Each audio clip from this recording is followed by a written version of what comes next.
what are you going to do? I'm gonna go finish up the batch plans and get as far away from here as I can out of school. Yeah. Let the wind blow you off state, right? So not the wind. Here's the planning and replanning. Oh, that's okay. Good for you.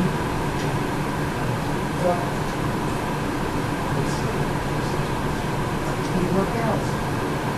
One way or another. Yeah. You'll do great.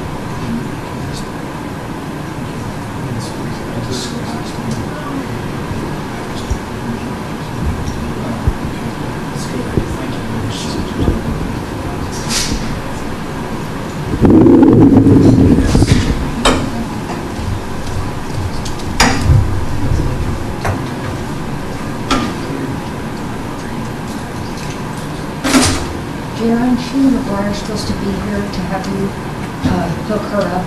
Okay. Anytime, probably.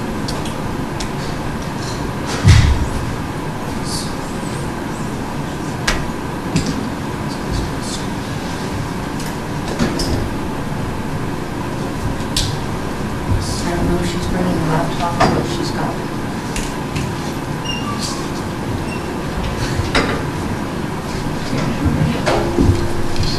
There she is. Just Again. Again. I know, right? Just barely. And your ears must have been burning. A little bit more.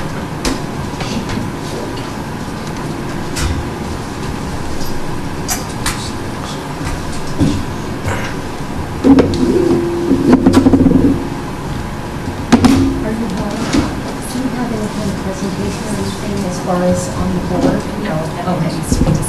Thank you. That has an HDMI. Yes, it does. It's pretty new, so I would think it has whatever.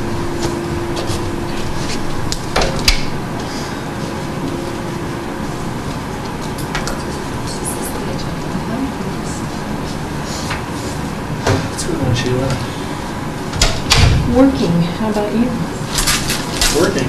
Working, yeah.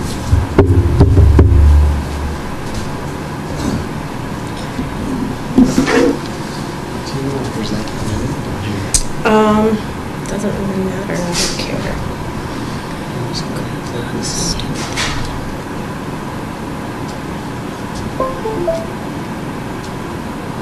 Cool, Okay. easy enough. Okay, Okay, you're set. awesome, thank you. Those mics are on because we're close enough. We'll just turn them on.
to? Next Friday. So, yeah. Is that in the road again? Yeah, he has been, for the most part. Good. He told me not to be offended, but he couldn't wait to go back. Oh. Okay. That's probably good. Yeah. I don't want him to not want to go back, so. It'll be weird this time. Last time we knew, he'll be home next summer and whatnot. This time he signed a lease on an apartment and whatnot, so he might come for a couple weeks, but not all summer like I'm sure. So, yeah. Yeah, exactly. It's a good thing. So, and his sister's not very happy about it, but I don't know why. All they do is argue. But she's, yeah, exactly. So,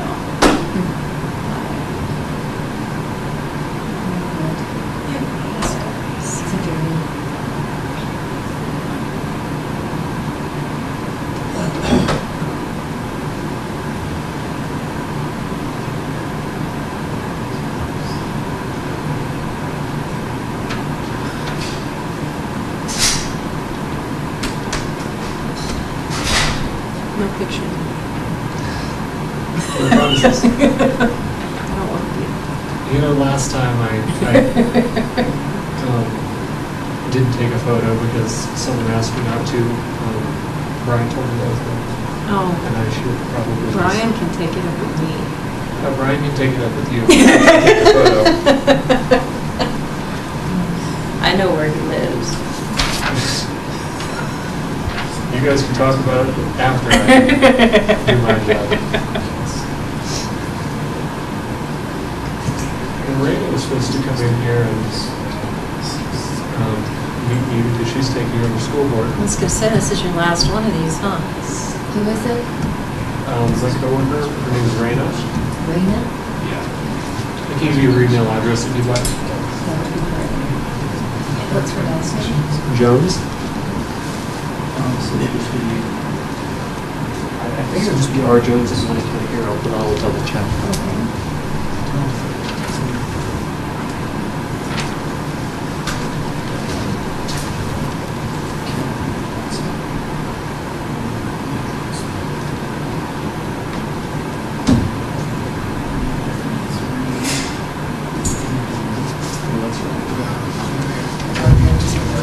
Is it R-A-I?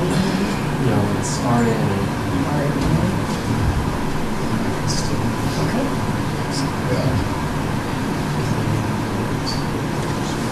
And is that effective after this meeting? Yes. When are you leaving? 22nd. Oh, I leave apparently for a second.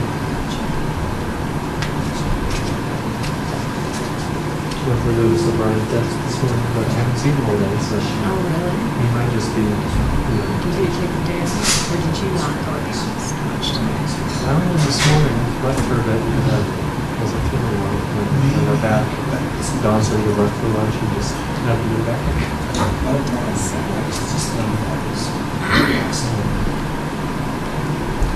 I think maybe if he doesn't go back in and sees it, maybe if he doesn't go back in and see it, he doesn't have to acknowledge it. Dawn said that's what I would do. So, If I don't get it, it's not valid, so.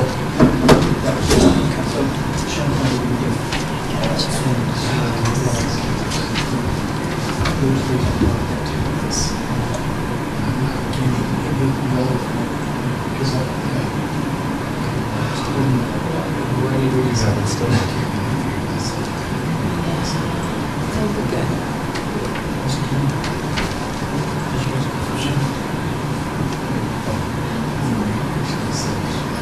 Are you just taking yourself over? Is your family on it? They're gonna take I one. was going to do that to somebody that whenever was but you know, I don't actually wait till I go.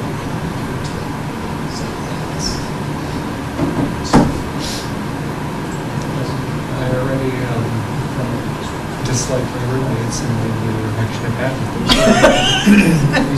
Well, that's not good. In the span of a few text messages, they frustrated me, so. I think people who, just embody all the qualities I think are important and just do just like that. Good luck with that, Dean. I can't have these dumb teenagers being dumb teenagers. They have to respond to texts and emails within minutes. They need to get themselves together themselves. My grammatical ability just seems to be leaving me. As I'm leaving the handle, I'm losing my ability to articulate a sentence coherently. I have to work on it. You're the one doing this.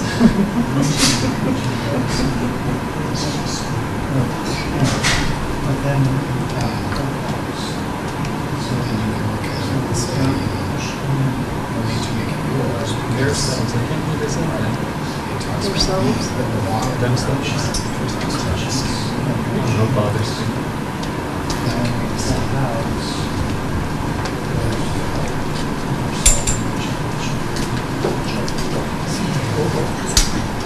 How are you?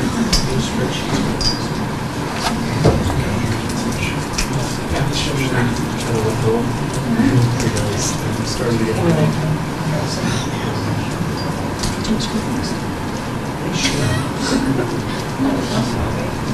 Yeah, no, I had some type of girlfriend and just kind of lay around for a while. Yeah.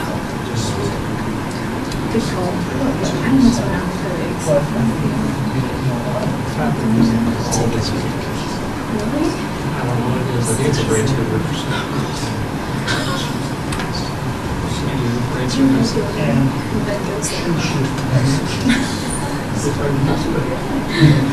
Worst case scenario. Oh, I know. Why be realistic when you can think of something remarkable?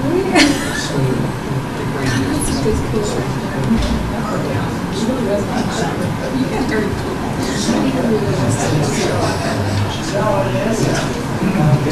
when it could be something remarkable. So that makes the brain tumors.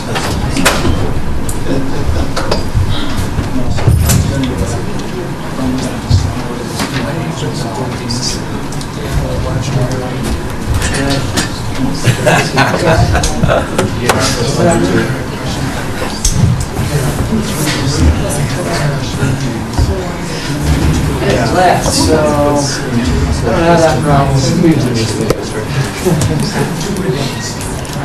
So sometimes they sort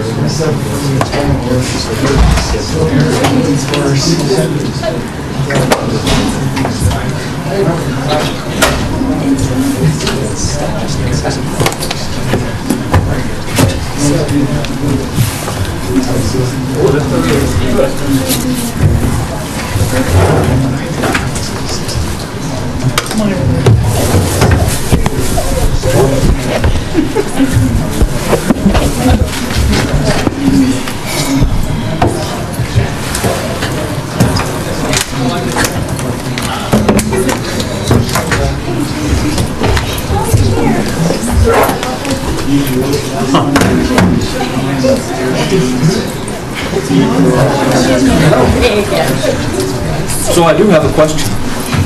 Is she really ready? You're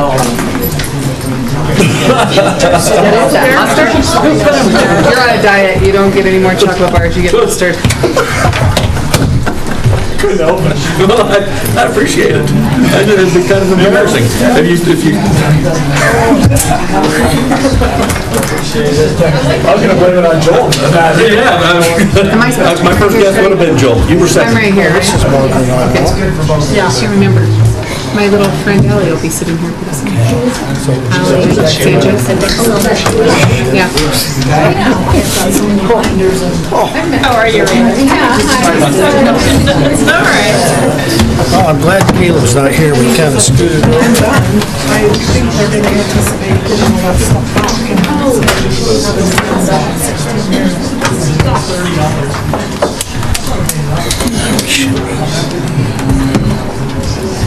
Just missing Caleb and Joel, right? That's it. And then we need our vice president.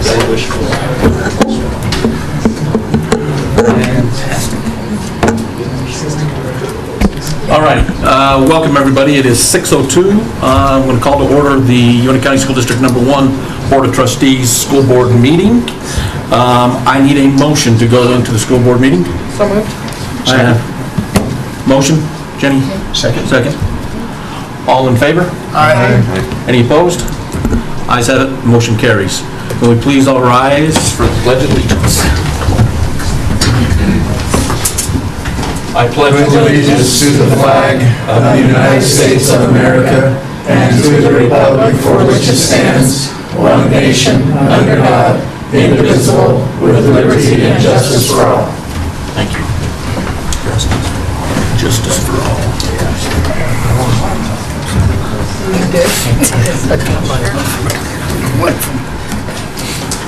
All right, I do need to have a motion to approve the agenda for tonight's school board meeting. Mr. Chairman, I move that we approve the agenda for tonight's meeting. Chairman Peterson, I would like to make one addition if I could. Okay, On action items, I'd like to add 8G okay. to approve funding for the dome project.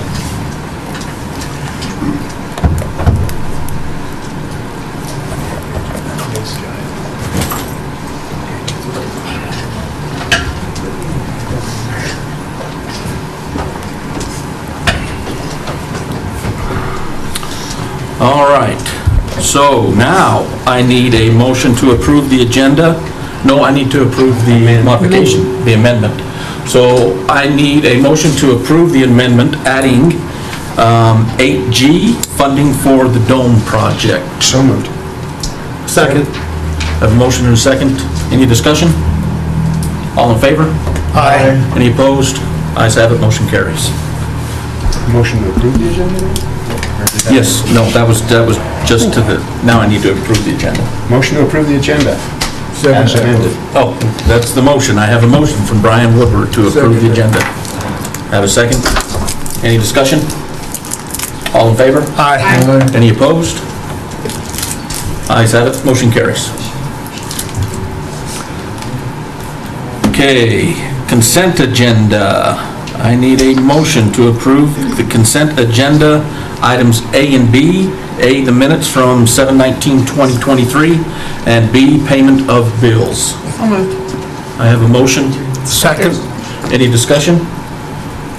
No discussion? All in favor? Aye. Any opposed? Ayes have it, motion carries. All right, we'll move on to some presentations. Mr. Thomas. I would like to invite Sheila to come forward from our Winter One BOCES. This one? Okay. Perfect, thank you, Jared.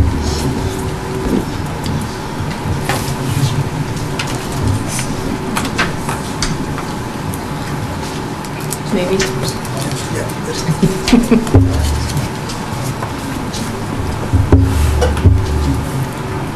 It's on that one, okay, perfect. Okay, Mr. Chairman, members of the board, I am Sheila McGuire. I am the Assistant Director at UNA BOCES Number 1. I've worked there for about 9 years. Many of you know me from covering the newspaper, being here all the time. I was actually working at BOCES the entire time I was at the newspaper, too. I was teaching part-time. Now I work full-time at BOCES and only very, very, very occasionally write anything for the newspaper. So, as we are partners with the school district and Western Wyoming Community College, we thought it would be a good idea if we started coming annually and giving you guys an update on everything happening at BOCES. As it is, those of us on our BOCES board, those of you on our BOCES board, Dan, Dave Bennett, Krista, know what's going on at the BOCES. The rest of you and the rest of the school district may not know quite so much what all we have going on there. So, as this hasn't been done in a while, there are several slides in this presentation, but I'll get through it as quickly as I can because I know you guys are busy and your time is valuable. So, as I mentioned, BOCES is a partnership between the school district and Western Wyoming Community College. We actually began as Lifelong Learning Center way back in 1986. We moved into our current building out on Cheyenne Drive in 2004, so it will be 20 years in that building next spring. We have 10 full-time staff, which, as I get into this and we start talking about all the different things we do, you might be pretty amazed to know we do all that with 10 full-time staff members. We also have 13 part-time staff. We have our mission, vision, value statements up there. I'm not going to, you guys can read, everybody can read, so, but we just recently redid our mission and vision and value statements within the past 6 months because they hadn't been revisited in about a decade. So we thought it was important to update those as well. One of the biggest things is we added engage to our vision statement. Used to just be educate, empower, enrich. We all thought it was really important to add engage to our vision statement. So one of the things we do, higher ed. We are a partner with Western Wyoming Community College, but we also offer scholarships and test proctoring specifically for University of Wyoming and Western Governors, but we will do test proctoring for pretty much any institution that students are enrolled in. With the growth of online education, lots of people are taking classes from lots of different colleges. If they need their test proctored, we will do it. Anybody can call us from, if they're taking classes from pretty much anywhere, they can call us and say, can I set up an appointment and come up here and have you proctor my test? And we will do that. So looking specifically at some of our higher ed programs, Western Wyoming Community College, we have 8 on-site courses scheduled for this fall, but there are over 100 online courses that people can take. We have entirely online programs where you can get your certificate or your degree entirely online without stepping foot into an actual classroom. Accounting, business, media and web design, medical information systems, social media, etc., web programming. Starting this fall, Western is offering a cybersecurity program, certificate and degree entirely online. And that is responding to demand based on the new TerraPower nuclear plant coming into Kemmer. One of their big job openings will be in cybersecurity, and so Western has responded to that need and launched that program starting this fall. So that will be a certificate or an associate degree. You can also get your bachelor's degree through Western entirely online in business. So we just had our first local graduates of the online business program at our graduation ceremony in May. So that is actively up and running. We also do the dual and concurrent enrollment for our high school kids here. So I don't know if people are aware, when you're taking a dual enrollment class, you're taking the class through Western, somebody still pays that tuition. It's BOCES that pays that tuition for all of the high school kids who are taking dual classes. Last year, the 22-23 school year, that tuition came to approximately $40,000 that BOCES paid to Western for those high school kids taking those classes to allow them to graduate with college credit. That amounted to about 300 class enrollments last year. So some kids may take a class in the fall and a class in the spring. But it was about 300 total enrollments last year. We also offer scholarships for students attending through Western. So any local student who is taking classes through Western Wyoming Community College can apply for those scholarships. So Western, we also have a CDL program that starts August 28th. So that was kind of a process to get that approved, find the location, figure everything out. It was actually Krista's suggestion that we look to Wyoming Downs about using their parking lot for the training, and they were happy to agree to let us do that. So starting August 28th, we will have a local CDL program. It's capped at 4 students, so anybody who is interested in that, we urge them to call as quickly as possible. I think there's still 1 spot available to get that done. It's a 3-week class, Monday through Friday, 8 to 5. First couple days are in the classroom, and then after that, it's driving practice. Western also applied for and received WIP grant funding from the state to expand an electrical and instrumentation program specifically here in the Bosse's building. So that funding began July 1, so they started ordering the equipment.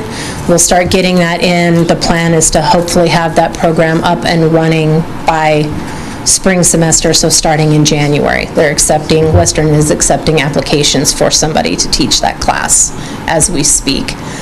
We're also looking at possibly adding a machinist program. We had a local gentleman pass away who had a whole lot of equipment that he wanted donated to education. Our issue is that it's big and we don't know quite how to get it into our building. We want it, it's good stuff, some of it's never been used, but we have to figure out the logistics of how to get it in the Bosse's building. We also have some other new programs on site in Rock Springs. So Western is actively expanding and adding new programs. Speaking of Western's president, Dr. Dale, is visiting Evanston on Thursday, September 7th at the Bosse's building. From 9 a.m. to 10:30 a.m. is set aside to visit with the district, and then after that, it's just a general listening session. So she wants to come over, find out what we need, what people here think we need for our programs. Dr. Dale is pretty responsive to anything that we have taken to her.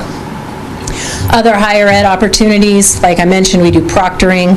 We do some on-site tutoring in our adult education department. Sometimes we get people who call us saying, I need to brush up on my math before I can take a math placement test to go to school, or whatever, where we offer that. Lots of people don't know we do that, but if you call up, talk to us, we can set that up for you. We also offer many scholarships. So we have scholarships specifically for Western University Wyoming and WGU. Through what we started last year, the Teacher Opportunity Scholarship, we will also offer scholarships to any accredited institution for district staff who are seeking to get more education. So since we started that in August 22, we've provided scholarships to 17 different district staff members with a total of $23,000 paid out last year and another $11,000 already committed to recipients for fall. With that Teacher Opportunity Scholarship, we offer 5 per semester. We've got 2 committed for this fall, so if anybody knows district staff members who are going to school and would like some help with that, we still have 3 spots open for fall, and they just reach out to me about that. The Western Governors one, we have probably 10 different Western Governors Scholarship recipients. I think 9 of them are district staff members who are either paras seeking their degree so they can teach, or teachers seeking their masters. So we make it a priority to help district staff further their education. Turning to our College and Career Readiness Center, which is what we call our area where we work with people on their high school equivalency. That is where we have our BOOST program, which is our youth program. We have our Families Independent Ready to Work program, that's our ESL programs, and we also have some new programs that just started the 1st of July. So BOOST is our program that serves students age 16 to 24 who are not enrolled in high school. We began that program in the fall of 2009. It's funded by the Wyoming Department of Workforce Services. We've had 31 sessions so far. Each session runs 12 weeks. We've had more than 300 students complete BOOST. It's capped at 16 students per session. Typically, we have about 10. We have a 90% overall completion rate over those 31 sessions and 300 students. We also track them. We're required by the state to track them for at least 2 years after exit to see if they're working or if they've enrolled in higher ed, etc. 85% of our students in the last couple years are either working or enrolled in college. Last year, we had 20 students, 17 completed entirely, one is nearly finished, one had to pull out for some pretty serious health issues. And what happens sometimes, one we just kind of lost, we hope he comes back. So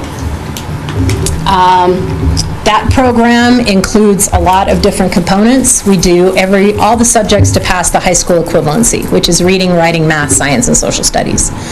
Students under 18 must pass an official practice test in the well-prepared range before they're allowed to take the official test. That's a Wyoming state requirement. We also throw in workforce requirements because it's Workforce Services funding it. So we do work ethic training, customer support training, career exploration, career essays, long-term goal planning, resumes and cover letters, financial literacy. They do dressing for success. They do mock job interviews. And then we throw in life skills components. They all get their CPR certification. They do weekly sensible nutrition classes. SAFE comes and talks to them about sexual harassment and dating violence. So we pack a lot into that 12 weeks. Our instructor, Carol Borland, is amazing at getting those kids through that program. She has been with them the entire time. She's the only teacher we've ever had for Boost. Many of our Boost kids have an IEP, or they've struggled with ADHD, autism, social emotional difficulties, etc. For whatever reason, they just haven't been successful in the traditional school model. Usually they have massive amounts of absences, so they're not on track to graduate on time. And then they turn to us.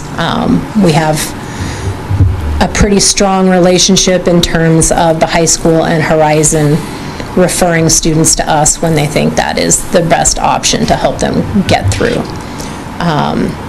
We also end up having lots of homeschooled students come through. They homeschool until they get to about 16 and need to finish up, and then they come to us and we help them finish up that last little bit.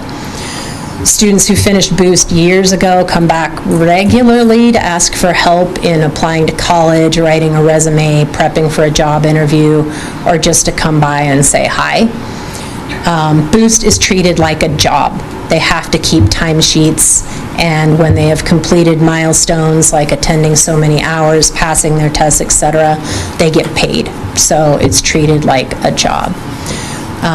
Continued funding is our biggest obstacle with Boost. Despite our success rate, we had a 40% cut in funding last year, primarily because the state wants to have such programs duplicated elsewhere in the state, so they kind of are spreading that money around and telling other centers to do what we've been doing for going on about 20 years now. So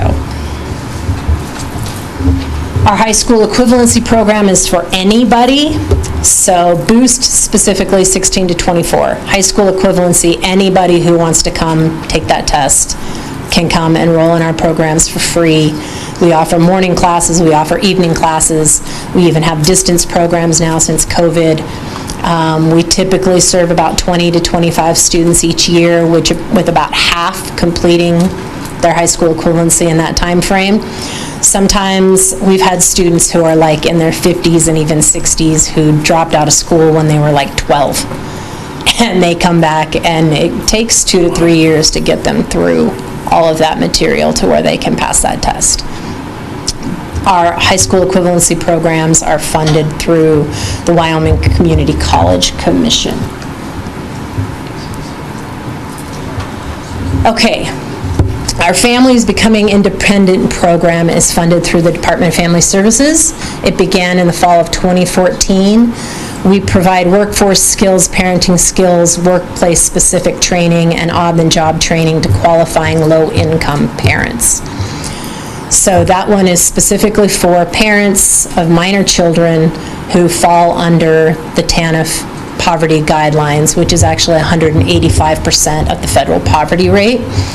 Through that program, we can also reimburse employers for the wages paid to our students who go work there. So we've placed people here at the school district before. We do, some of our programs include substitute teaching, CNA, office assistants, welding, childcare associates. We work closely with ECDC to train their child development specialists down there through that program. From 2014 through 2022, we were receiving $145,000 annually through that program. Last year, we got a huge boost to $445,000 annually to help people get that job training and get back to work. So far, since 2014, we've served about 150 individual students, all with minor children, and about 75% have successfully completed all program components. The grant requires us to have a 1.5 to 1 return on investment. Usually ours is in the 3 to 4 range, because we've been pretty successful at getting people working, getting them off public assistance, actually having a wage coming in through that program. Finally, in our College and Career Readiness Center, we have our English Language Learners ESL program. All of our programs in the College and Career Readiness Center are free for participants. We don't charge anybody anything. Our English language classes are Tuesday through Thursday evenings. We have 3 different levels. There's typically about 25 students each year. They're tested when they come in, when they exit, and after they've had certain contact hours, because that's how we get funded, is showing growth in their English language skills. Another district staff member, David Day, is our ELL teacher. He's amazing with those students. Our only problem we have there is that he can't ever leave because our students won't want to go to anybody else. He's awesome. And just starting July 1, we had some new CCRC programs. We applied for and received more funding from the state with ARPA dollars. So we are expanding our Families Becoming Independent program, which has been just for low-income parents. We have more money through this program, so it is expanding it to non-parents, and the income thresholds are higher. So almost anybody who is on the lower end of the income scale, which that's really, it's like 400% of the poverty level for that grant, and you don't have to have children. And you can come see us. We help pay for you to get training so that you can get a better job. We also got funding for what we're calling Adult Boost. So one of our challenges with regular high school equivalency is that people need to work. And so they can't come to class Monday through Thursday, 9 to noon, and be there every day so that they can actually complete their high school equivalency, or they lose that income. Adult Boost is going to allow us to, just like with our youth program, pay people when they meet certain requirements. So that helps make up for some of that lost income, gives them a little bit of incentive to complete the program. Both of those are funded through ARPA dollars through the Wyoming Community College Commission. And those just started July 1st, so we're pretty excited about that. The program that probably most affects the district is our 21st Century Learning Centers grant, which is after school. Our after-school programs at all 4 elementary schools and both middle schools, and it also helps pay for programming at ECDC and the Evanston Youth Club. So we have the after school all year through the school year. In the summer, we have our summer camps. This year we had Extreme Science Camp, Camp Create, which was the same as Camp Imagination. New this year, we had Camp Picasso, which was an art camp, and then we had Uinta Science School. So the first 3 camps were for elementary-aged kids. Uinta Science School was for middle school students. Our after-school coordinator, Tamara Peterson, when I was speaking to her about what we should highlight, she wanted to make it very clear that the partnership with the district is so key to this program. We have the largest local program in Wyoming, and she is asked to speak all the time about collaboration and partnership with local school districts, because ours is viewed as one of the top programs in the state, if not the top. That includes everything from facility usage to bus services. That bus service is huge. It allows all the kids to participate. And that program is, some people think it's just fun. It's after school, the kids go have fun. But we actually try really hard to meet district needs through that program. For example, when science was just a rotating special, we added science to the program. When art became not such a focus in the elementary schools, we added art. Lately, we're using YTOP scores to assess where students might need some extra help and adding that into the after-school programming. So, last year, there were 100 staff members, district staff members, who were also on our BOCES payroll for the after-school program. Last year, we had nearly $735,000 in funding for that grant alone. Approximately $375,000 of that was spent on salaries and wages. The program runs in cohorts. Each cohort has funding for 5 years. So since cohort 1 began in 2002, we've received more than $6.6 million that has gone strictly to after-school and summer programming for kids. We have another $1.4 million that has been awarded to us for future grant years thus far. So what's kind of cool is our actual numbers. So 2022-23 school year, we had 1,058 district students who participated in after-school programming or the summer camps. 65% of elementary students participated last year. We had 246 kids enroll in the summer camps in June. So that was Camp Picasso, Camp Create, and the Extreme Science Camp. 55% of the students who attended this past year reported regular attendance, which means they participated a minimum of 45 hours. 92% of the kids enrolled in after-school programs participated between 15 and 270 plus hours this past year. Most of the kids who enroll in after-school do it every day, all year long. The average number of kids participating in an after-school program on any given day is 434. So they're extremely popular. The kids are using them a lot. The families are using them a lot. What we also wanted to look at is YTOP data. So this data is based on the 21-22 school year because we haven't had the opportunity to look back on this most recent school year yet. But 70% of kids tested who were attending after school showed growth in reading language arts on their YTOP scores. 87% showed growth in math. 79% had a report of improved engagement in learning, and that is based on teacher surveys of those students. And then 95% of families, again based on surveys, reported that the after-school program has had a positive impact on their kids. Again, after-school program just would not be possible without the partnership with the district. I can't stress that enough. Okay, industrial safety training is something else we do, which is OSHA, MSHA, and NCCER specialized training in areas like scaffolding, excavation, defensive driving, sexual harassment, fit testing, hazard communication, bloodborne pathogens. We have so many different classes that people can take.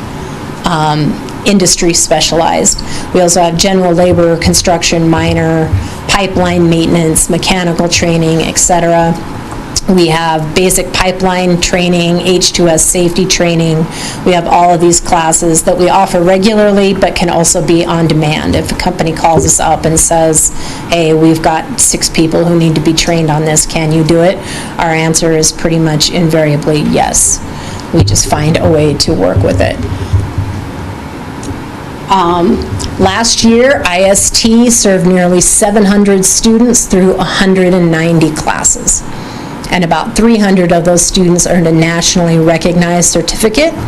The others get a local certificate that we say, you know, they were in and they did this, but we do offer all of these national certificates for our students. We also, as I mentioned, we have a testing center, so we do higher ed proctoring for anybody taking any classes anywhere. So last year we did 28 tests for institutions other than Western. For our high school equivalency tests, we administered 157 tests in 22-23. We also offer Pearson VUE certification testing, which is people getting their journeyman and master electrician licensing, nursing, EMT, Microsoft specialist, all of those, they can come in and take those tests at our center. We had 376 of those last year. We offered TABE testing for the Sheriff's Office, which assesses skills in reading, math, and language for Sheriff's Office applicants. Did 25 of those last year. We also offer the National Police Officer Selection Test, CLEP testing for college credit, and Certiport testing. Although we don't offer those nearly as often, we certainly can if anybody calls and requests it. We do community ed. So those are our fun classes. That's the way people think about them. We do those usually in the evenings, sometimes on weekends. We offered 55 classes last year in things from computers, art, cooking, wellness, music. Our driver's ed classes are considered community ed classes, which we offer in the summertime. And again, another district staff member teaches our driver's ed program. Currently, that's Devin Parks. We have 3D printing community ed classes.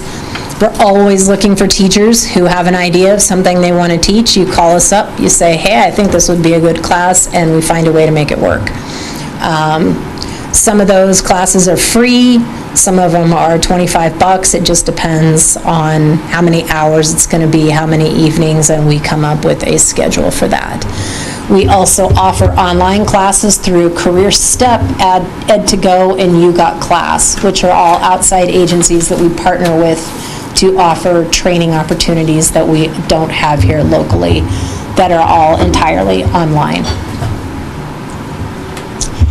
And we have our Evanston Innovation Workshop, which is a free workshop where people can come in and use our tools, which is a Glowforge laser cutter, 3D printers, a Cricut vinyl maker, sewing machines, assorted tools, etc.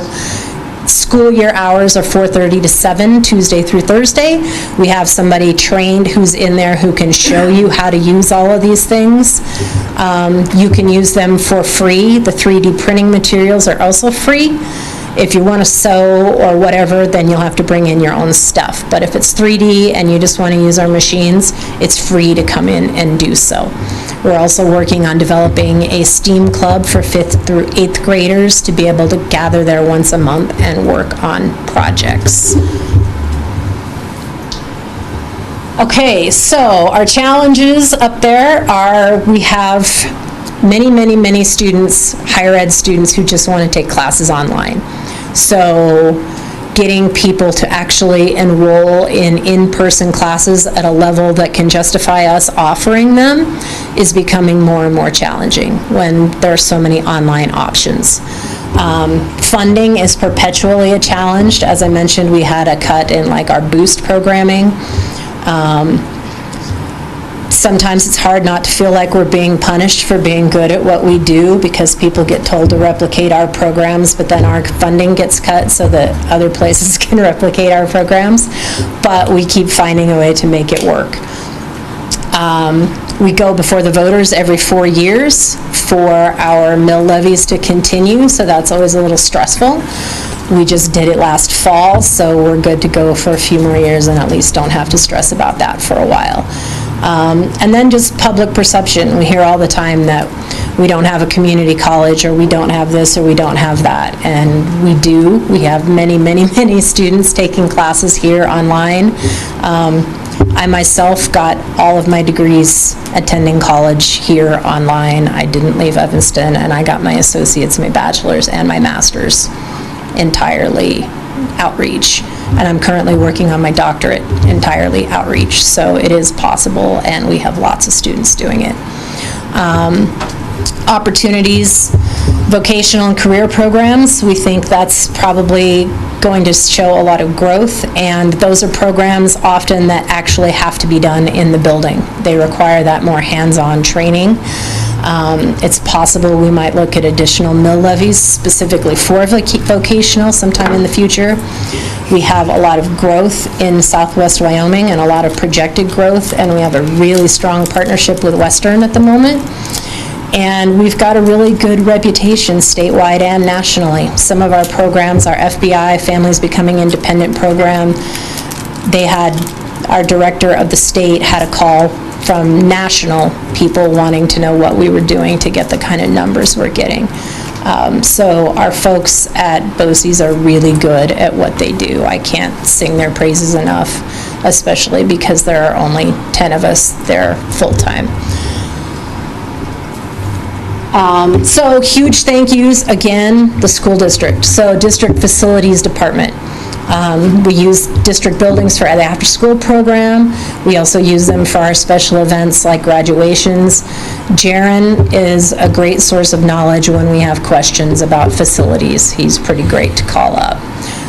Transportation, that busing allows participation for all students in the after-school program. We partner with the district for our IT. So Jared Lundholm and Bill Sorensen are just lifesavers. I call them both probably once a week, asking them questions. Food service, again, we've got summer meals at the sites of those summer camps, so that's amazing. Just everybody here at General Administration, and then the teachers and the paras who take on the extra work to teach those after-school classes and teach the summer camp. And then just our BOCES board and school board members for your continued support. We really, really appreciate it. So, I know that was a lot. Does anybody have any questions on any of this? Good. You said Dr. Dale was coming in. She is coming in, I believe it's September 7th. I would have to back up. Time. So the time specifically to meet with the district is like 9 to 10:30 in the morning. She's got that set aside for district. At BOCES, yep. 9 to what, 10? 10:30. 10:30. Would you be able to send us an invite to that? Yeah, absolutely. I was hoping you all got one because they emailed me and asked for a list of people who should be invited, which was pretty much everybody with the district. But if you didn't get it, yeah, absolutely, I can forward them to you. So the invitation that we got was for the lunch from 11 to 12:30 Okay, on the 7th. okay, gotcha. So, yeah. The information I just got a couple days ago was district specifically 9 to 10:30, and then she's got the luncheon afterwards that, of course, everybody would be welcome to stay for.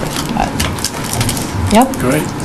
And I also left a stack of brochures and information with Dr. Ingalls about all of our various programs for anybody who might want to grab something, so. No, I'd like to thank you for all the after-school programs. I mean, this is huge. Whatever we can get our kids involved with extracurricular-wise is great for the community and great for our kids, so really appreciate that, so. Our pleasure. Tamara's an ace at that program. Does a good job. She does, yeah. Yep. Anything else? Good job. Okay, thank you, guys.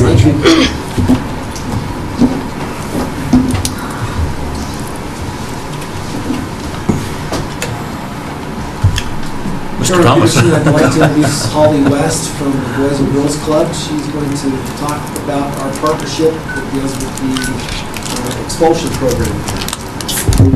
Good evening. As he said, I'm Holly West, the director of the Evanston Youth Club. And in 2014, UNT County School District entered into a partnership with the Evanston Youth Club for the Expulsion Alternate Placement Program. So that was a few years ago, and we haven't come and made any presentations about that program. So Superintendent Thomas and I thought it would be a good time to kind of update the board on what this program looks like. So prior to this partnership, when a student was expelled, they were left basically without any supervision, no schooling, and there was close to a 0% rate of them returning back to school and graduating. Since 2014, the last numbers that we tracked, this does not include last year, there was over 70 students who have been placed at the Evanston Youth Club in the expulsion alternate placement, and nearly 90% of them have returned back to school with their credits, on track, ready to graduate from high high school, or they have already graduated from high school. So going from 0% to nearly 90% since 2014 is a pretty big increase. How the program works is once a student is placed with us, the Evanston Youth Club goes and picks up the student from their home, no matter where they are. We've driven all the way out to Bear River, to Hilliard, and everywhere in between. And I have been known to knock on doors and knock on windows and wait until the students come out. I'm not afraid to do that. So after we take them to the Evanston Youth Club, and they are set up for online learning through Apex that is administered through the high school. We help them with this learning. We provide some tutoring. We kind of know how the program works now, so we're able to provide some assistance with that. We provide food for them. They receive their meals at the Evanston Youth Club. Supervision that is often one-on-one, and then we drive the students back home. We work closely with the Apex coordinator at the high school, and we've got a really good working relationship with Mr. Kohler at the high school. Nothing is really missed between the three of us working together. Last year, we had our first middle school students placed for expulsion, and it was determined at that time that we didn't think Apex learning would be sufficient for their needs. So what happened is the excellent staff at Evanston Middle School with Mr. Fackrell and our staff at the Evanston Youth Club, there was no interruption of learning. They received the same education that the students were receiving in the middle school. We passed packets back and forth. We used Google Classroom, and maybe that is a positive thing that came out of COVID, as we learned how to do Google Classroom and Canvas and other things like that. So the middle school students actually received the same education that their peers were receiving at school. And they too return back to school receiving all of their credits. Obviously, education is important and their academics are their number one priority, but when they come to the Evanston Youth Club, we have time for other opportunities of growth. They are able to do community service when they're with us there. We started a catering business, and when school's in session, we don't have our kids, but we were still getting catering jobs. So this last year, those kids were actually employed and received money for working their catering services. So if you can imagine a kid who was expelled, instead of being at home, left unsupervised or on the streets, was receiving academic support and then was also getting recognized as an employee at a catering business. And we walked into a place and they served the food and they got a standing ovation from other professionals in the community. To me, that is a completely different opportunity than they were receiving before. I can do math, but we have started bringing in math tutors because it was a little difficult for students to learn through Apex. So they were getting sometimes two-on-one, one-on-one tutoring from a math tutor. We have also added counseling option with Chris Gauger here in the community. This is at no extra cost to the Uintah County School District number 1. We have not asked for an increase in funding since 2014, and tonight I am not here to ask an increase in funding. Because of the sensitivity of this matter, we don't talk much about the success of this program, but it is something that we should be proud of in our community. This is a positive partnership the Evanston Youth Club is interested in continuing.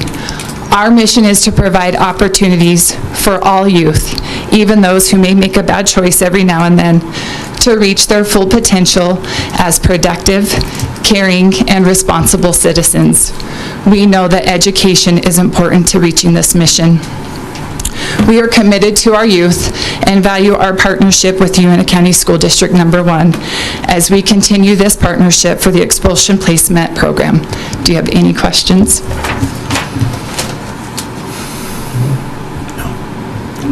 Thank you. Thank you.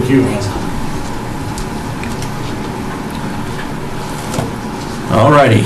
Next on the agenda, item 6, discussion items. Mr. Thomas. Chairman Peterson, members of the board, just a quick kind of reminder, it's getting to that point where we're almost ready to get back to school. So some important dates that are coming, just so the board's aware. You're always welcome to participate with us if you can and want to. Wednesday, next week, we start with our new teaching staff. We hired 33 new teachers this year. We bring them in, onboarding. We have a great program, and we spend some quality time with them before they have to be in their classroom. Teachers are officially back to work on Monday, August 21st. We provide them a work day so they can work in their classrooms. This year, because of some scheduling, Tuesday, August 22nd, they'll be in their buildings with their principals doing building in-service. Wednesday this year is our district in-service.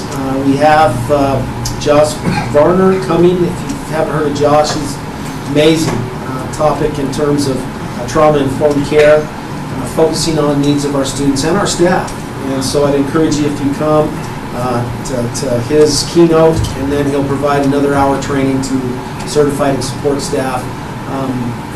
We're required every year to provide 2 hours of training regarding suicide and suicide prevention, and this is what will cover that this year. So high quality for all of our staff.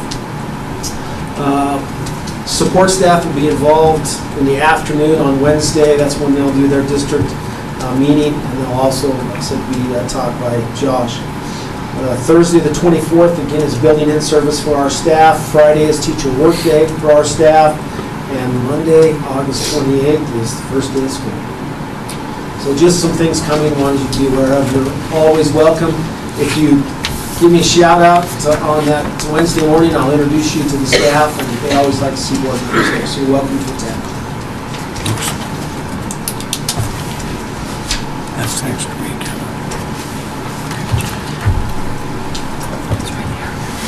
Keep going.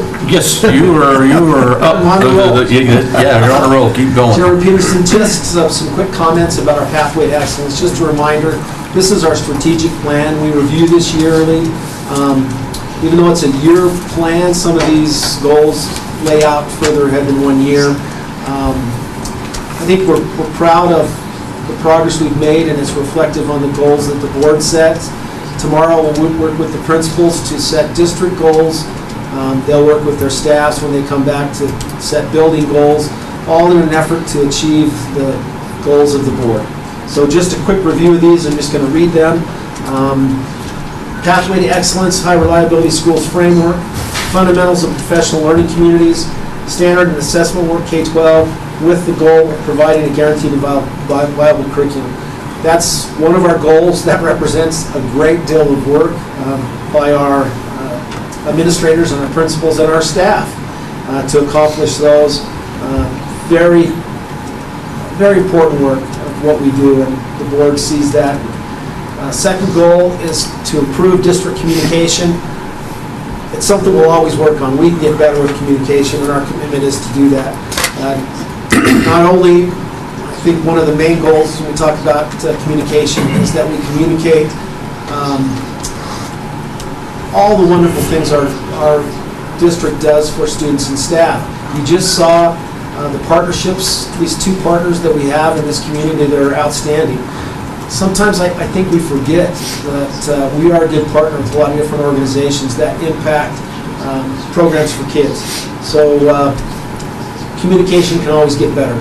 This includes communication with our staff, communication with our stakeholders, and then just overall principles of how do we communicate what's going on in the school district, including those crisis-type communication that we need to get better at.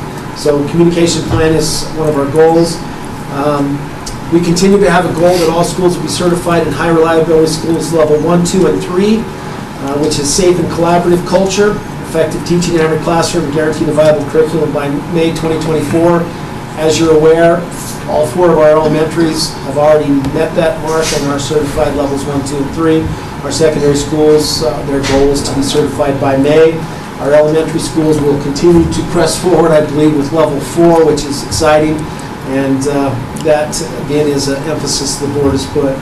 The last goal, again, is another one of those REACH goals.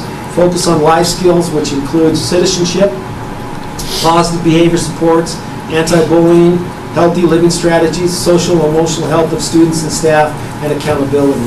A lot of areas, a lot of important goals in that structure.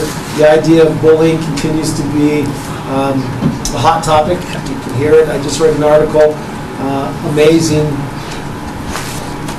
And what we try to do in this school district with bullying and the programs we have to prevent it are outstanding. It's something we need to continue to emphasize. Our behavior in schools, we have some challenging kids. So we have high expectations for behavior, and we'll continue an emphasis on about positive behavior supports.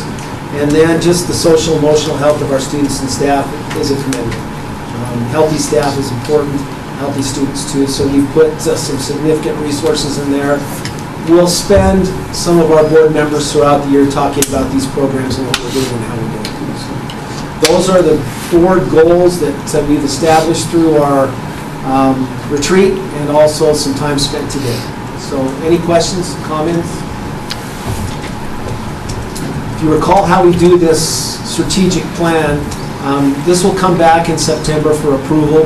This allows the building administrators to get together and work on the district goals, update them for the coming year, and also any critical commitments that we need to make. So this will come back finalized for your approval in September.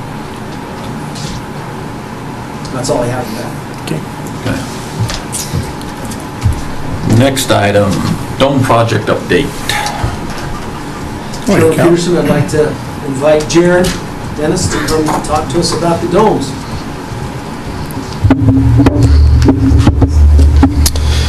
Chairman Peterson, members of the board, just to kind of give you an update as we talked the other day. We do have things moving forward. I just reviewed the schedule of values, made a few tweaks to those that IPW had sent us. That goes back to them tomorrow so that they can issue a bond. Once they have that bond, then we can sign the contract. So things are definitely moving forward with that. One thing that I did find out as I visited with the Rocky Mountain Power is we need to put in place a right-of-way easement.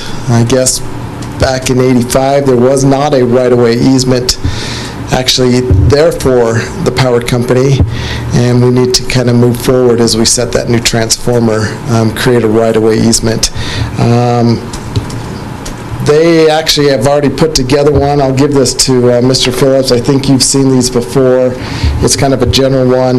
Basically, we just have to place kind of where that right-of-way easement would be. And it'd be my suggestion, because they're going to ultimately need a right-of-way from Twin Ridge pretty much all the way down to Red Devil Drive, because there's a transformer sitting down partway Red Devil Drive. And so my recommendation would be to actually use the road as our right-of-way easement instead of any of our property there. The road behind the high school? The road behind the high school. So. You're talking about behind the football field or between the football field and the high school? So it would start at the corner of Twin Ridge and Bodine, that road, and go all the way behind the high school, past the shops, from the shops down the hill. From there, it'll go through the jock lot, intersect then with Red Devil Drive, come down to Red Devil Drive. It's kind of the very top of Red Devil Drive where there's actually a transformer box that would actually sit there. So is this a right-of-way, or is it an access? They call it an underground right-of-way easement, and with all of our cabling being underground, in many ways it is an access for them to be able to get to it. I guess what I'm saying is that going directly over the top of their utility? If we go give them an easement along the road in the back, it's not a right-of-way easement, it is an access easement to get to a transformer. Yeah. That's what I'm saying. So it's not exactly going over the top of a utility for a right-of-way for a utility, it is an access easement to get to a transformer. Yeah, you're right. Yeah. So, The 2 boxes. So we'll have to probably approve that next month. Is that what they're asking? I was going to give this to Jeff, have him look it over, see if there's any questions, and then we could approve it next month to get that as a board. Okay. So. Yeah, because giving up a right-of-way like that for them to put a utility in that That already underneath our road. exists, I know, that's what I'm saying. yeah. Does it follow existing utility, or is it just some access? It's gonna, follow the existing, and I was really surprised. I was like, you don't have an easement? And they're like, no, we don't have an easement here at all. And with that new transformer they're setting, they're asking for easements, which makes sense for that. So I'll also kind of change subjects here really quick with some work that we're doing out on Red Devil Ranch in the new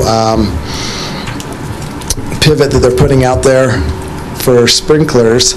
We'll probably be looking at underground easement because there's 5 telephone poles that go through Red Devil Ranch and then cuts the fence and then comes over to the Davis property there. We'll work on getting that underground, or those overhead into underground so that sprinkler can go all the way and not have any obstructions. So I have a question there. That will not interfere with any ditches, correct? no, none of the ditches on your side at all. Well, because Red Devil Ranch flows into what we have. Right. So the ditches will stay intact. The ditches will have to stay intact until everything goes through with the other, That won't have any effect on that, does it? yeah. Okay. So, right now, we've just got to be able to get the power underground and then go from there. So I'll actually, it'll be the same easement as what Rocky Mountain said. We'll use the same easement, but we'll have 2 of them that we'll approve next month. One for the high school and then one for Red Devil Ranch. Jared, where are they planning to put the pond for this sprinkler? I need to visit with Mr. Ellis on that, Okay.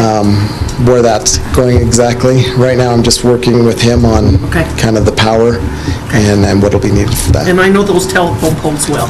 You do. So I guess as far I didn't as, realize how many they had. I was like, oh, wow. Until you tractor around them. Yeah. So, water rights, means of conveyance for that, have we addressed that as far as flood to sprinkler systems? Have we at Red addressed- Devil Ranch, Yes. we have not got to that point. You're talking water rights? Yes. They're entitled, and this is a concern, we probably should talk about it. They only get adjudicated water, and there's only so much depending on the year. This year was an exceptional year. They could have had all they wanted. A couple years ago, they couldn't have had any because they were cut off. So that's my concern about the ditches in the pond. How are you going to fill that?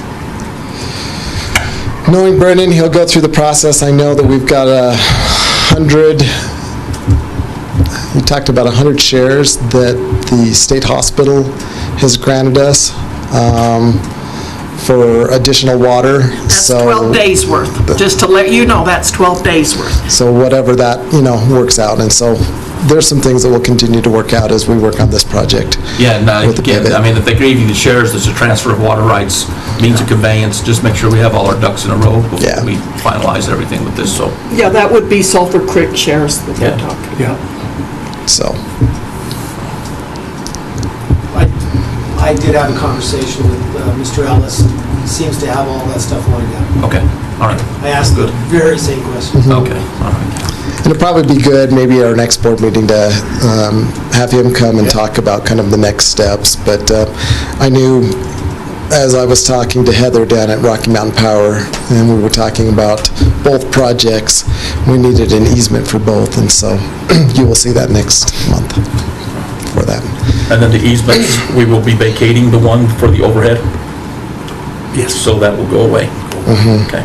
It'll pretty much transfer from an overhead to Within the same easement? an underground. So, yep. So any questions, specifically on the domes, or if you have any other questions on the ranch, I'll defer that to Mr. Ellis for next month. Okay. Appreciate it. So with that, naturally, there are some number changes. At the point you'd authorized me at 1.8. With everything said and done, if you want to include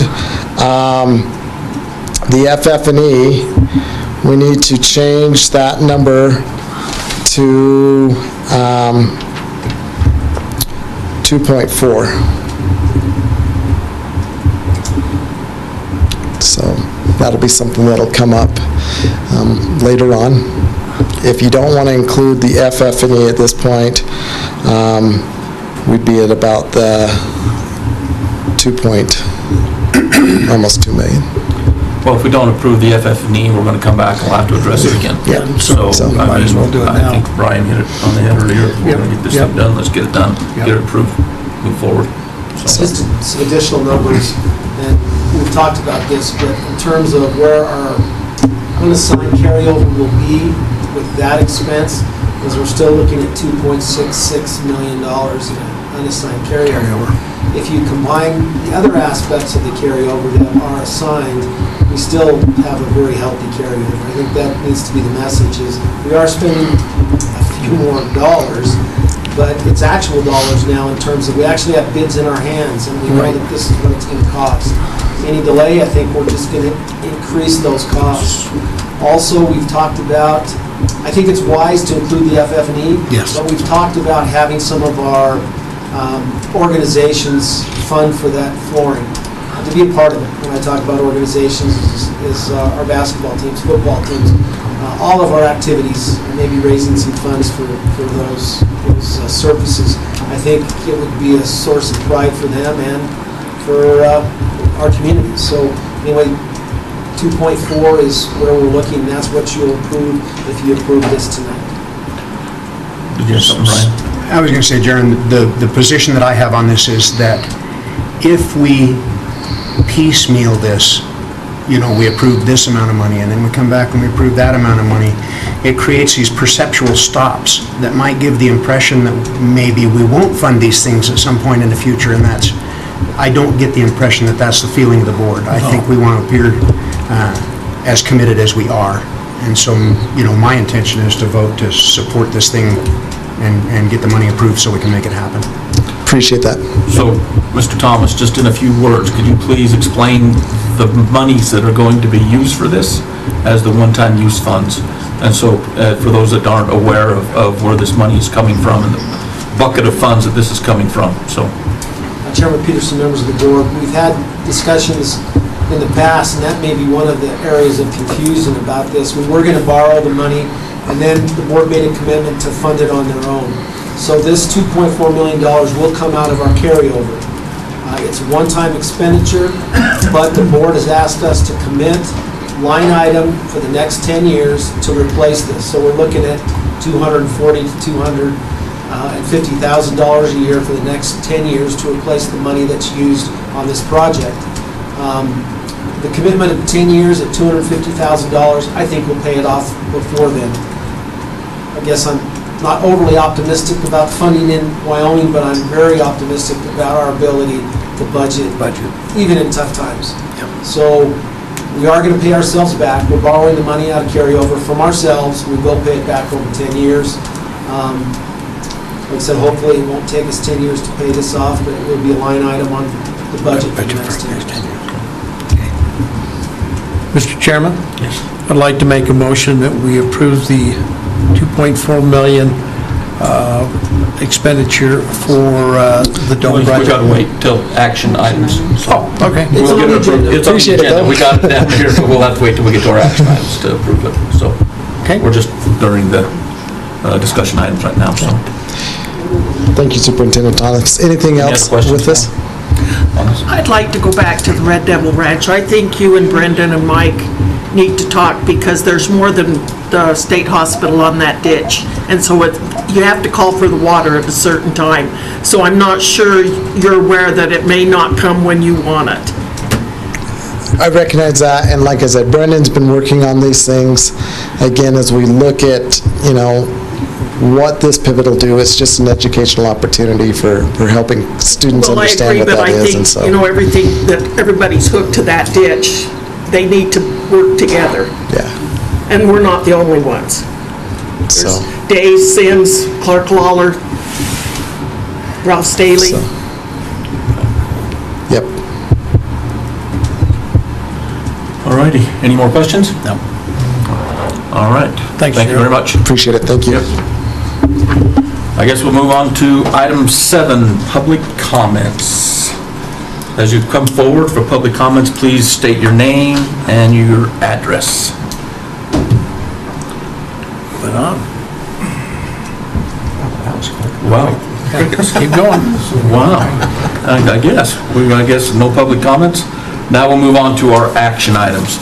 So we'll go to action item number 8A, personnel, and approving the certified staff contracts. So I need a motion. Chairman Peterson, we don't have any, so There we go. we filled them all. We filled them all. They're done. We've already approved them. Skip over that. Okay. So we'll move to action item number B, approve the second reading of the JFGA, which is the drug testing policy. Chairman Peterson, members of the board, we did make some, I think, some substantial changes to those. Hopefully you saw them. Today, Chairman Peterson brought to my attention some smaller changes, mostly misspelled words. We got that taken care of too. We do recommend that you approve this in second reading. I know there's going to be some discussion on it. And there's, I guess, the people in the room that can help you with those questions. So, Chairman. Okay. So I do need a motion to approve the second reading of the JFGA. Go ahead. Second that motion. I got a motion and a second. Is there any discussion involved with this? This last month. So one thing that I would like to come up with maybe a little bit, and we talked about this a little, is the definition of what defines a school day. Within the policy itself, we've defined the year, and the year itself says the beginning of a extracurricular activity, whether it be a sporting activity, the first day of that defines the beginning of the school year for the activities. Maybe we should table it then. And then just because when you read into it and it talks about the disciplinary action for the 20 days, it refers back to school days. So what is truly the definition of school days? Is it a Monday through Friday? Is it a day that they're actually attending school? What is the definition? If we can add a definition of what a school day is and clearly define it so there's no question on what that may be. Yeah, maybe we table it, we can do it next month and make that change. Okay. That's up to the board though. I know, so. But maybe a good idea. I think it's a great idea. Mr. Chairman, I move we table this motion until further information is gathered. Second. I have a motion and a second to table the approval of the second reading JFGA until these items are discussed and either modified or accepted later. So we may want to have a little more discussion on that in terms of, we can definitely identify, and what I think you're talking about is Monday through Friday during the school year. What if we don't have a Monday? Does that count as a school day? So we can clarify that. But the other part is in terms of the days of suspension, are they just school days? Are they competition days? Are they practice days? Yeah. There were some questions about that, so I would love your input. Those are good questions.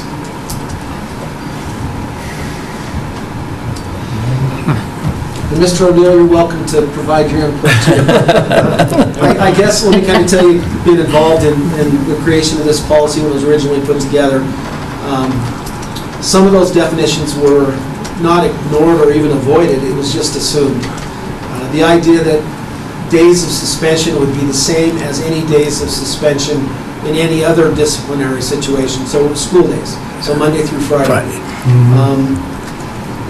If there was school held, so school days were school days. This was extended in this because we have sports that start before School starts. school does. So that's why the definition of school year includes the first day of practice, which may be before the start of school. Right.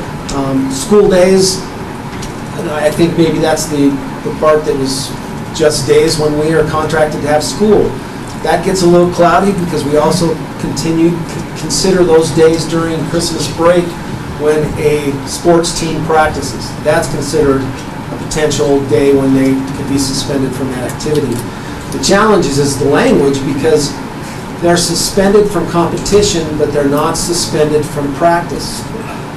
Matter of fact, they have to practice. That's part of their suspension.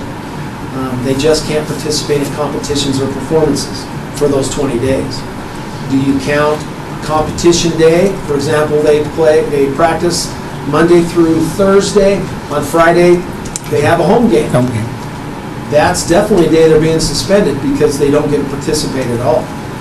So that's been counted in the past. And I assumed it would continue to be counted that way.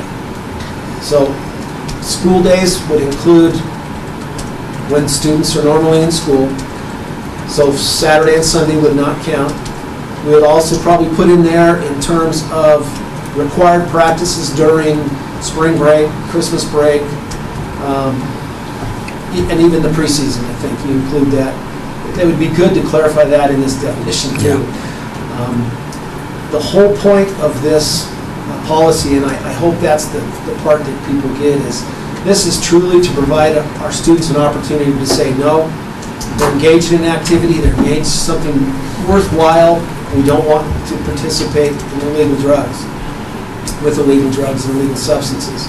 It also allows the school district to provide information to parents about their kids participating in harmful illegal substances, and it's not a punitive approach. It's very unique in that. So random drug testing, if you're an activity participant for the calendar year, if you're caught, basically, if you test non-positive, there's a 20-day suspension for the first event. Second one is a 40-day suspension from activities. Third event is you no longer participate. This differs from our other drug and alcohol policy. This sits side by side. If you're caught under the influence of drugs, alcohol, drugs, illegal drugs, at school, the consequence is different than this policy. Because of the difference is you are caught under the influence, in possession, at school. That's a different set of consequences. And we have a plan in place for that. You just heard about our partnership with the Boys and Girls Club and expulsion. We have a zero tolerance policy with illegal drugs. So that's the challenge that we're trying to clarify. That's why we're bringing this up.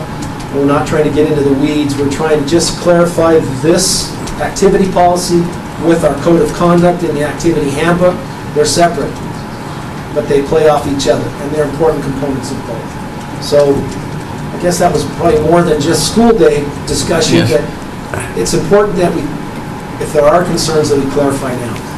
And I guess that what came to my mind today is it a participation 20 days, which means just practice, because they're eliminated from any competitive activity. Or do you count that day if they are wrestlers and they have a tournament, they wrestle on Tuesday night, they have a duel, they go to a tournament on the weekend, Friday, Saturday type deal, that's 3 days. So does those 3 days go towards the 20 days? Or is it truly should be just 20 days of participation, which is practice?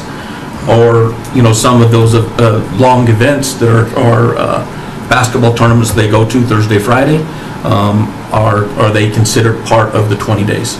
And that's where I was looking for the clarification on what a day means. And in my eyes, the consequence of suspending from an activity really hurts when they miss the competition and the presentation or the performance. So we do need to count that. They are missing out on the reason why you participate. So I do believe it should count. We require that they attend practice, and the coach needs to be involved in that. I think those need to count as a day too. So I'd count them all, except Saturdays and Sundays. Let's keep it clear with that. It's contracted school days other than those required practices during spring break, Christmas break. so on that, because we're bringing that up as required, so one of the things maybe that we look through in there, I think it does say in one of the paragraphs that the requirement of going to practice is going to be left up to the coach. And do we need to clarify that says that if you're going to be involved with it, that you are mandatory to attend whether by a coach approval or not. Because with that in there, a coach can say, I don't want him around for 20 days. And then he's got his 20-day suspension and he comes back. So that's what I'm saying. That's another little thing in there. And again, Mr. O'Neill, you can chime in here if you would like. To me, that individual has made a commitment to a team, commitment to his fellow teammates, and a commitment to a coach. The coach should be able to say, there's a consequence, you're suspended for 20 days by policy, you need to miss practice for 5 days because the consequence to the team is set that way. Okay. So we leave the flexibility to the coach and to the program. We've never had a coach who said, no, I don't want the kid around. It's been the opposite. I want that kid here. I want him practicing twice as hard as everyone else. But we've given some of that flexibility to the coach.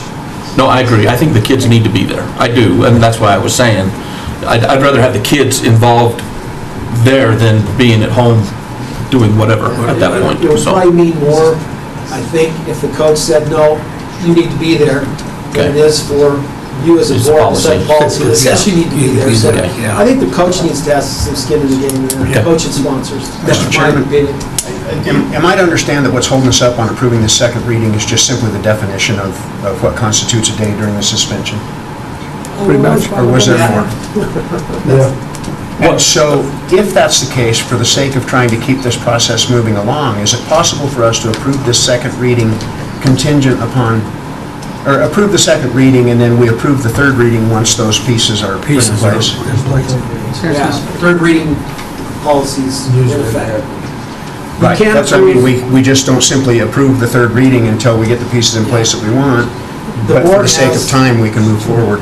The board has the flexibility to approve second reading with the proposed changes.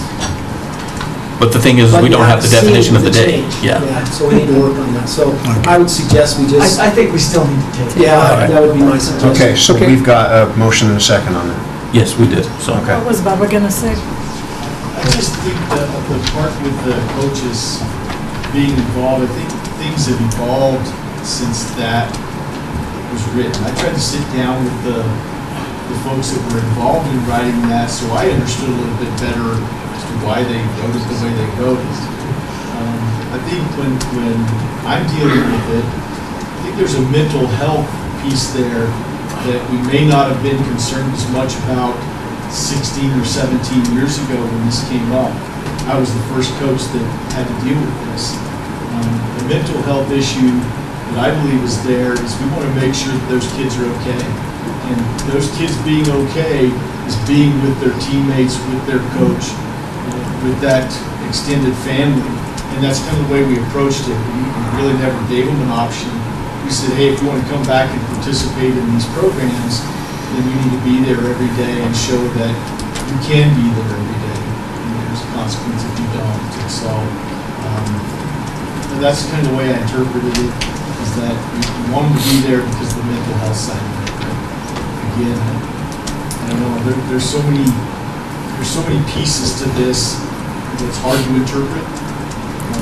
I did ask about the 21 or the 20 school days, and it's school days. It was not practice days, it was not competition days, it was school days. That's the way they wrote it. But you also have to understand at that time, we were in 4A football, which if you didn't have school days, they would have completed their consequence before the season had started. So in effect, there was no consequence. I think that's why that 20 school days was in there. That's my opinion. We're no longer in 4A football. We've had changes to the golf program, which it's punitive. It's too much in the golf program because they're starting their season tomorrow, day 3 of the golf season. And if you waited till 20 school days, it would be, for the most part, the end of the golf season. Golf season. Well, they wouldn't be able to participate. The golf season would be over. So, things have changed. There's so many pieces and parts to this that. Yeah, and I guess that's even a hesitation to bring this up.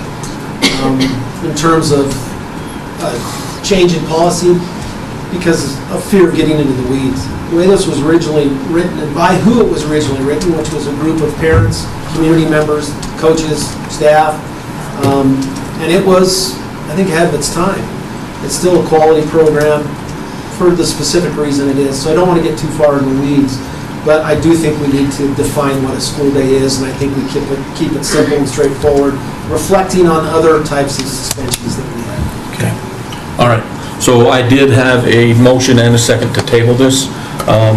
Any more discussion? All in favor of tabling? Aye. Any opposed? Ayes have it. Motion carries. This will be tabled until September, or we can review something that maybe you could put together there, Mr. Phillips. Happy to help. Thank you. Next action item. Chairman Peterson, I recommend that you approve the Evanston Park and Rec Department annual budget and operating agreement. As committed by myself, we will be working with the director of the EPRD and work on language dealing with the mill levy. Mill levy was approved last month, and so this just finishes that operating agreement. Recommend that you approve it. Okay. So moved. I was about to say, you stole my move. Were we talking about on that agreement, number 3C, that remains in place until the funds received through the recreation mill increases above 500,000? Yes. We're going to leave it That's there the discussion we'll have with the rec for next year. for next year. Yeah, so that's the approval of the existing agreement that we've had. There's no modification or changes to that agreement this time. Second. So I have a where are we at? Okay, I was second. He's third. Wow, I got people ready to go. So I got a first, second, third, and fourth right now, so take your pick. Dan, So- Jenny. Dan and Jenny, there we go. There we go. Dan and Jenny. So, any discussion? All in favor, say aye. Aye. Aye. Any opposed? Ayes carry, motion passes. Okay, action item number D, to approve the memorandum of understanding with the Boys and Girls Club alternative to expulsion. Chairman Peterson, members of the board, it's been a great partnership, and we've done some amazing things for kids that have had challenges. I think Director West made a very good point, is we don't talk about it very often because of the nature of an expulsion for an expelled student. Even though it's now over 90 kids, it's easy to identify a student that's been expelled, unfortunately, so we don't bring it up very often. But this is a quality program that saves kids, and one that I recommend that we continue. What's the proper verbiage for the motion? Well, the proper motion, message, it is, I need a motion to approve the memorandum of understanding with the Boys and Girls Club, and that's all it needs to be, so.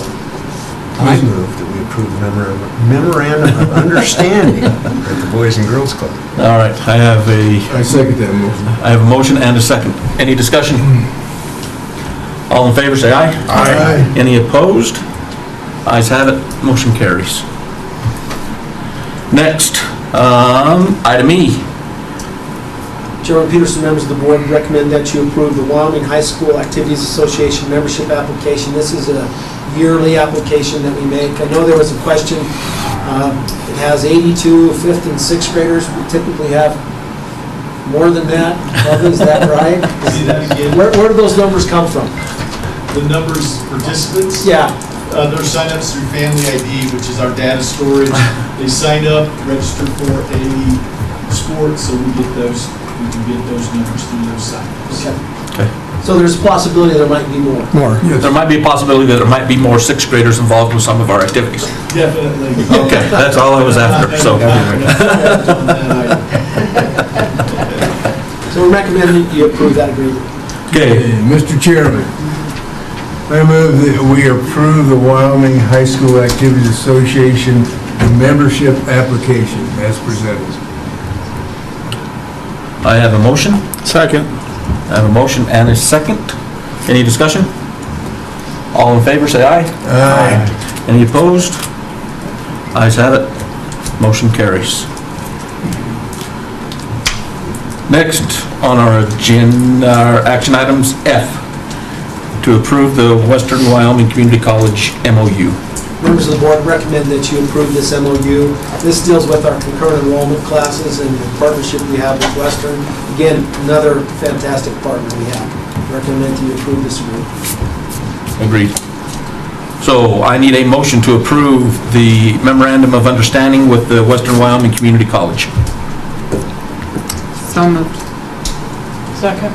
I have a motion and a second. Any discussion? None? All in favor say aye. Aye. Any opposed?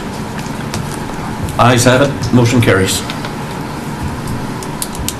Next on the action items is the item that we added, was item G, the funding for the dome project. Oh, I can do that now? Yes. Yeah, so, I know where the motion is coming from. So nobody say anything, Dan wants this one pretty bad, so. Well, since I made a fool of myself the last time, you know. So I would make a motion that we approve the 2.4 million funding for the dome project. Second. I have a motion and a second. Any discussion? None? All in favor say aye. Aye. Any opposed? Ayes have it. Motion carries.